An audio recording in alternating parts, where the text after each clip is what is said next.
い、こんにちは、中島です。2019年ももう終わりということでね、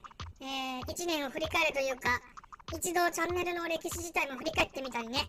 この先の未来についてもいろいろ考えてることなんかをね、話したいと思います。今年はね、3月ぐらいについにチャンネル登録者数が10万人を突破しまして、それからさらに9ヶ月経った12月末現在、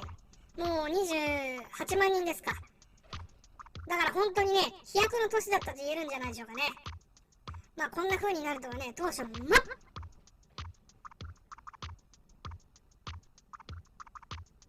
想像してませんでしたね。そもそもね、このチャンネルはね、7年ぐらい前に、ブログ記事にね、動画を貼るためだけに作られたチャンネルだったんですよ。っていうのは、ブログには大きな動画をアップロードする仕組みがなかったんで、一度その YouTube にね、動画をアップロードしてから、コードでブログ記事に貼り付けるっていうね、ただそれだけの用途で使ってたわけです。で、それ以外はほぼ放置だったんですね。で、多角機関戦車トーマスですよ。これはね、今から4年ぐらい前にアップロードした動画なんですけど、最初ね、Twitter でバズったんですよね。で、その後に、一応 YouTube にはアップしとくかぐらいの感じで載せたんですけど、思いのほかね、そっちの方も反響がありまして、まあ、その時はね、YouTube 自体はよく見てたんですけど、自分のチャンネルなんてチェックするのはまあ月1ぐらいの頻度だったんですね。で、ある日久々に見てみたら、数百人ぐらいだった登録者が1万数千人とかになっててね、あれいつの間にか増えてるなと。結構俺のチャンネルなんかでも人が登録するんだなと思ってね、ちょっと驚いたんですけど、まあそれからね、ちょくちょくネタを投稿してたりしてたんですけども、それでもね、あまりこう、集中してコンテンツ作りするってことはね、しなかったんですよ。で、ほんとね、ここ1、2年の間ですよ、YouTube に力を注ぎ始めたのは。まずね、こんな風にカメラの前に出て自分で喋るなんてことはもう自分の中でも 100% ないと思ってましたね。何がね、どうなるかわかるもんですね。で、何がきっかけかというとね、もともとね、YouTube ではアメリカ人やロシア人が何か作ったりする動画とか、鉄砲撃ったりする動画なんか見てたんだけどもね。まあ日本人のチャンネルも物騒なもの作ってる人とか変わり者の動画を見てたんですけど、まあ俗に言う日本の人気 YouTuber とかにはね、全く興味なくて、ヒカキンぐらいしか知らなかったんですよ。で、自分のチャンネルの登録者数も増えてきて、反響も変わってきたので、日本の YouTuber の研究をしようと思ってね、それがね、ここもう1、2年前ぐらいからですか、そこからね、しっかり見始めたんですよね。日本人 YouTuber の動画をね、真面目に見始めるとね、これがね、面白いんですよね。でね、なんでこの人たちはこんなベラベラ喋れるのかと、なんでこんなコミュニケーション能力あるのかと、本当に驚いたんですよ。っていうのは、自分がめちゃくちゃ口下手でうまく喋れないもんだから、純粋にそういう喋りの上手い人たちに憧れてしまったわけなんですよ。そこからですね、こうしてカメラの前で喋ろうと思ったのは、原稿みたいなものをね、用意して、もう必死にやらないと動画の一本も撮れないんですから。で、悔しいから、風呂に入ってる時とか、寝る前とかにね、動画で何か喋ってる体で、一人でブツブツ喋る練習をしてたんですよ。この1年ぐらいね、マジでそれやってたんですよ。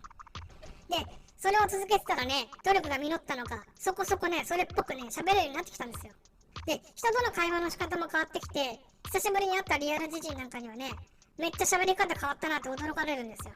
で、今ようやく、こうガチガチならずにね、カジュアルな感じにこう、トーク動画を撮れるようになってきたんですよ。ほんとね、人間のね、慣れのパワーってすごいもんですよ。俺はね、根性論が嫌いなんですけど、根性論の根底にあるのって、慣れの力だと思うんですよ。まあそんな感じでね、今こうしてるわけです。そして、このチャンネルの今後についてですが、まあ、しょっちゅうね、トーマスやれ、トーマスやれって言われるんですけど、まあもちろんトーマスネタ、いくつか考えてるんですけど、俺っていうのはね、常にこう、いろいろなことをやりたい。いろいろなことをできるようになりたいと思ってるのね。とにかく、やりたくなったことを、やりたくなった時に、やると。まあそういうチャンネルでありたいんですよ。まあ今までと同じなんですけど、それにね、何かに偏ったり、一極集中っていうのは危険なことなんですよ。押井守監督の光学機動隊、ゴースト・イン・ザ・シェルっていうね、アニメ映画があるんですけど、そのセリフにもあったんですけど、同じ企画で構成されたものっていうのはね、同時に致命的な結果を持つことになるんですよ。つまりどんなに優秀でも何かのきっかけで全滅するリスクがあると。本当にね、これただの例えなんですけど、どんなものからでも包丁を作り出すというね、すごい YouTuber さんがいるんですけど、あの人ね、ある時から包丁作り一本になったじゃないですか。ね、あの統一感と技術力で成功してるチャンネルだと思うんですけど、これはね、本当に例え話ですよ。で、実際にほぼないことだと思うんですけど、YouTube がある日突然ね、包丁作りの動画は危険なので今後一切禁止しますって言い出したらどうでしょう。コンテンツ全滅しちゃうんでしょ。これがね、さっき言った同一企画化されたものはいざって時全滅する可能性があるということなんですよ。それにネタ切れになった時、つなげにね、なんか別のことやりづらいじゃないですか。綺麗に整ってると。まあね、包丁作りの彼の場合はね、方向性がピシッと定まってて、技術も高いのでその心配ないと思いますが、自分の場合はね、何かに特化してネタをコンスタントに続けていくっていう自信がないので、トーマスだけ作ってるわけにいかないんですよ。まあね、今後はね、何しだすか分かりませんよ。今はね、何かゲーム作りたいなと思ってて勉強を始めてるんですけど、突然山に登り出すかもしれませんし、